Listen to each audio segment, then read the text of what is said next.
નમસ્કાર, ન્યૂઝ બુલેટિનમાં આપનું સ્વાગત છે। હું છું પંકજ શર્મા। શરૂઆત એક મહત્વપૂર્ણ ખબરથી કરીશું। સમાચાર નવસારીથી આવી રહ્યા છે। નવસારીના સરપોર ગામે વાતાવરણ તંગ થયું છે। આંતરજ્ઞાતીય લગ્ન કરતા ઘર્ષણ સર્જાયું। પ્રેમી જોડું પોલીસ સમક્ષ હાજર થતા ડખો થયો છે। બંને પક્ષને સમજાવવા જતા હુમલો કર્યો। ભાજપ તાલુકા પંચાયત પ્રમુખ મુકેશ પટેલ પર હુમલો કર્યો। આક્રોશિત ટોળામાં કેટલાકે સ્થિતિ બગાડવાનો પ્રયાસ કર્યો। પોલીસે ટોળા પર હળવો લાઠીચાર્જ કર્યો છે। યુવતીના ઘર બહાર લોકોના ટોળા ભેગા થયા। પોલીસે ફૂટ પેટ્રોલિંગ કરી બંદોબસ્ત ગોઠવ્યો। સરપોર ગામમાં પોલીસ બંદોબસ્ત ગોઠવવામાં આવ્યો। પોલીસે રાયોટિંગ સહિતની કલમો હેઠળ ફરિયાદ નોંધી છે। નવસારીના સરપોર ગામે વાતાવરણ તંગ બની ગયું। આંતરજ્ઞાતીય લગ્ન કર્યા બાદ આ વાતાવરણ તંગ બન્યું છે।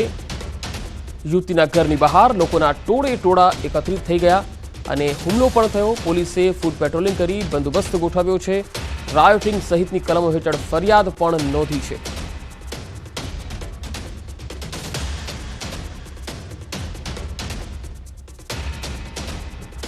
તો સરપોર ગામે આ વાતાવરણ તંગ બન્યું। આંતરજ્ઞાતીય લગ્ન કરતા ઘર્ષણ થયું હતું। પ્રેમી જોડું પોલીસ સમક્ષ હાજર થતા ઘર્ષણ થયું। બંને પક્ષને સમજાવવા જતા હુમલો કરવામાં આવ્યો।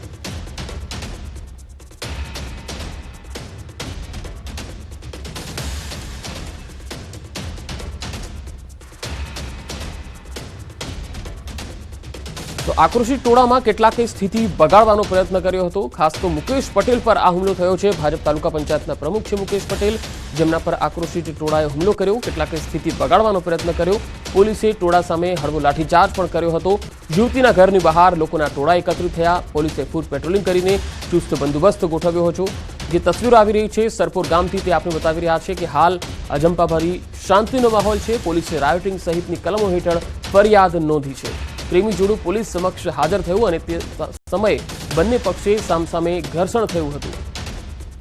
વધુ માહિતી સાથે નવસારીથી સંવાદદાતા ભાવિન પટેલ જોડાયા છે। ભાવિન, આ આખો મામલો શું હતો? પ્રેમી જોડું ક્યારે હાજર થયું અને શું હતો આખો વિવાદ? ચોક્કસથી પંકજ, સમગ્ર ઘટનાની વાત કરીએ તો ઘટના ગઈકાલે સાંજની ઘટના છે।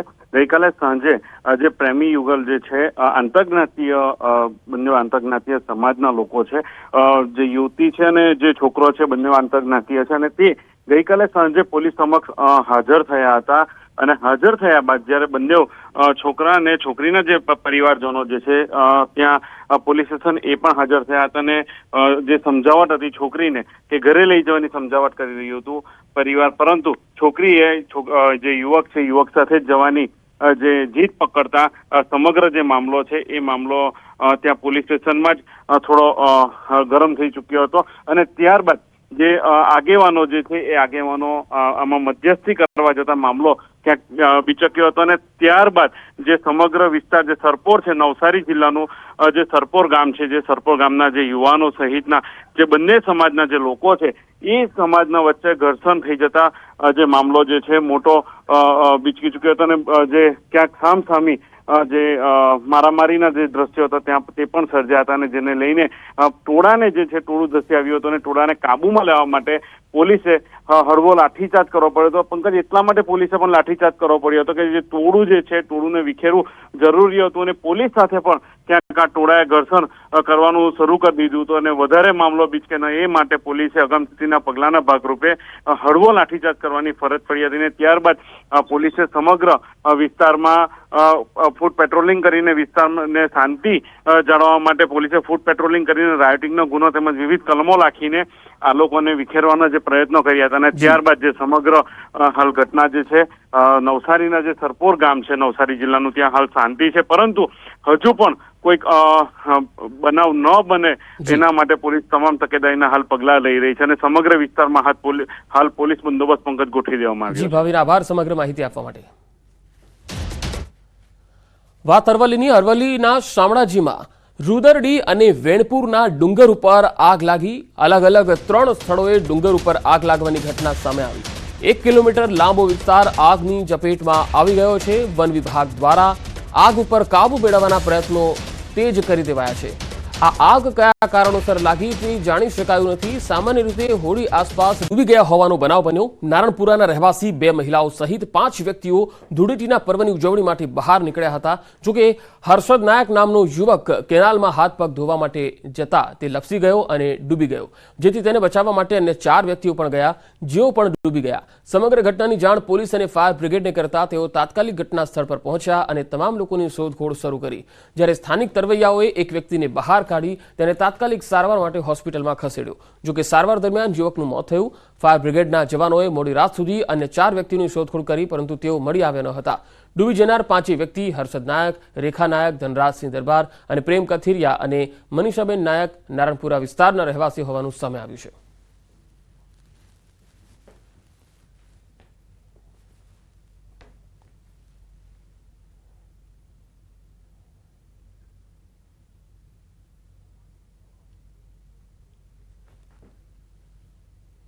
પાંચ માણસો ટોટલ ડૂબેલ, એમાંથી એક માણસો આગળ પબ્લિકના માણસો એક ઉપર આવી ગયેલા એટલે એ કાઢી નાખેલ છે। એમાં આ ધૂળેટી રમીને એ લોકો નાહવા માટે કંઈક ત્યાં હતા, એમાં એક માણસ તણાઈને જતા એને બચાવવા માટે આ બધા પડી ગયેલ છે એવું જાણવા મળેલ હતું। અમદાવાદના રાચોડા કેનાલમાં 5 વ્યક્તિઓ ડૂબી ગયા હોવાના સમાચાર મળતા જ ફાયર બ્રિગેડની ટીમ છે તે ઘટના સ્થળ પર પહોંચી હતી। આપ જોઈ શકો છો દ્રશ્યની અંદર જે ફાયર બ્રિગેડની ટીમ દ્વારા આ 5 લોકોની શોધખોળ શરૂ કરી દેવામાં આવી હતી। જોકે એક વ્યક્તિની ભાળ મળી હતી, પરંતુ અન્ય જે 4 વ્યક્તિ છે તેઓની ભાળ મળી આવી ન હતી। આ જે તમામ રહેવાસી છે તે નારણપુરાના રહેવાસી હોવાનું જાણવા મળ્યું હતું અને જે હોળી ધૂળેટીનો તહેવાર હતો, એક વ્યક્તિ છે તે આ કેનાલની અંદર હાથ પગ ધોવા માટે ઉતર્યા હતા અને તે ડૂબી ગયા હતા, જ્યારે તેને બચાવવા માટે અન્ય 4 લોકો છે તે પણ કેનાલમાં ઉતર્યા હતા અને આ 5 જણા ડૂબ્યા હતા। જોકે મહત્વની બાબત તો એ છે કે આ જે 5 વ્યક્તિઓ ડૂબ્યા હતા તેમાં 2 યુવતીઓ પણ છે અને જે તમામ લોકોની શોધખોળ કરવા માટે તાત્કાલિક ફાયર બ્રિગેડની ટીમ ઘટના સ્થળ પર પહોંચી હતી।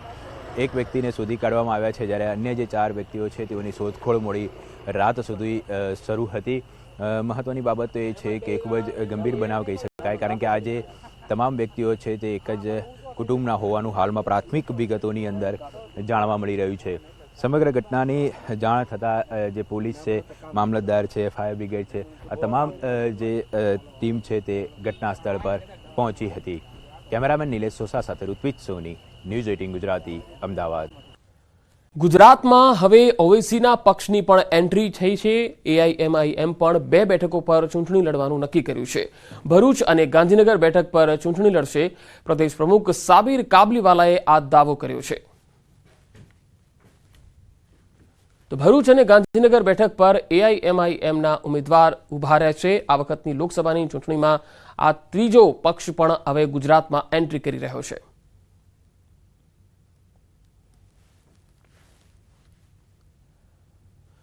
અરવલ્લીમાં શક્તિસિંહ ગોહિલે ભાજપ પર પ્રહાર કર્યા। તેમણે કહ્યું, ભાજપે સાબરકાંઠામાં ઉમેદવાર બદલવા પડ્યા।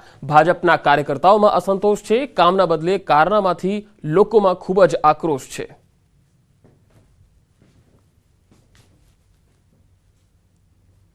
જે ભારતીય જનતા પાર્ટી 5 લાખ મતથી જીતીશું એવી વાતો કરનારી પાર્ટીએ ઉમેદવારોને આમથી આમ બદલવાનું કામ કરવું પડે છે અને કોઈ સારા ઉમેદવાર હોય તો એને દબાણ કરીને પણ કહે કે ભાઈ હવે તમને પહેલા જાહેર કરી દીધા, હવે તમે સોશિયલ મીડિયામાં કહી દો કે મારે ચૂંટણી લડવી નથી।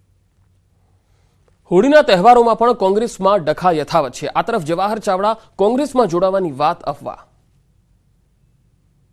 પૂર્વ કેબિનેટ મંત્રી આહિર સમાજના દિગ્ગજ નેતા જવાહર ચાવડા કોઈપણ સમયે ભાજપ છોડીને કોંગ્રેસમાં જોડાશે એવી અટકળોએ જોર પકડ્યું હતું। એવો દાવો કરાયો હતો કે જવાહર ચાવડા ભાજપથી નારાજ છે, પરંતુ આ ચર્ચા વચ્ચે માત્ર અફવા જ હોવાની વાત જાણવા મળી, કેમ કે જવાહર ચાવડાએ પોતે જ જાહેરાત કરી કે ભાજપ સાથે જ છું। ચાવડાએ રાજકીય ફેરફારની ચર્ચાને પાયાવિહોણી ગણાવી। તેઓએ અબકી બાર 400 પારના સૂત્રને સમર્થન પણ આપ્યું। આ તરફ અમદાવાદ પૂર્વ બેઠકને લઈને કોંગ્રેસની કવાયત યથાવત છે। રોહન ગુપ્તાએ ઉમેદવારી પરત કરતા કોંગ્રેસને હવે નવા ઉમેદવાર માટે મંથન કરવું પડ્યું। નવા ઉમેદવાર માટે પાર્ટીએ કવાયત શરૂ કરી। એવી પણ ચર્ચા છે કે કોંગ્રેસ પાટીદાર ચહેરો મેદાને ઉતારી શકે છે। આ તરફ લોકસભાની ચૂંટણી પહેલા કચ્છ જિલ્લામાં કોંગ્રેસમાં ભંગાણ થયું। કચ્છ જિલ્લા કોંગ્રેસના પ્રવક્તા અને વિદ્યાર્થી નેતા દીપક ડાંગરે કેસરિયા કર્યા। ઉપરાંત કચ્છ જિલ્લા કોંગ્રેસના 100 જેટલા યુવા કાર્યકરો પણ ભાજપમાં ભળી ગયા। ભુજના ધારાસભ્ય કેશુભાઈ પટેલ ઉપરાંત વર્તમાન સાંસદ અને કચ્છ લોકસભા બેઠકના ઉમેદવાર વિનોદભાઈ ચાવડાના હસ્તે ખીસ પહેરી તેઓ ભાજપમાં જોડાયા। જૂનાગઢમાં જવાહર ચાવડા કોંગ્રેસમાં જોડાવાની વાત અફવા. ચાવડાએ પોતે જ આ અંગે જાહેરાત કરી. ભાજપ સાથે જ છું. રાજકીય ફેરફારના સમાચાર તેમણે પાયા વિહોણા પણ ગણાવ્યા છે. તેમણે કહ્યું કે ભાજપ સાથે છું અને ભાજપમાં જ રહીશ. અબકી બાર 400 પારના સૂત્રને સમર્થન આપ્યું. ઘણા લાંબા સમય બાદ ચાવડાની સોશિયલ મીડિયા પર સત્તાવાર જાહેરાત જોવા મળી. તો આ તરફ માફી બાદ પણ રૂપાલા સામે રોષ યથાવત છે. સુરેન્દ્રનગરમાં ક્ષત્રિય સમાજની બેઠક મળી. રૂપાલાના નિવેદનને લઈને આ બેઠક યોજાઈ. રૂપાલાએ માફી માંગી, છતાં ક્ષત્રિય સમાજમાં હજુ પણ નારાજગી જોવા મળી.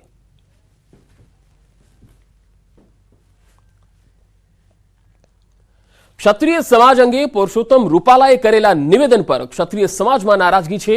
ગુજરાત ક્ષત્રિય સભા પ્રમુખે નિવેદનને વખોડ્યું છે.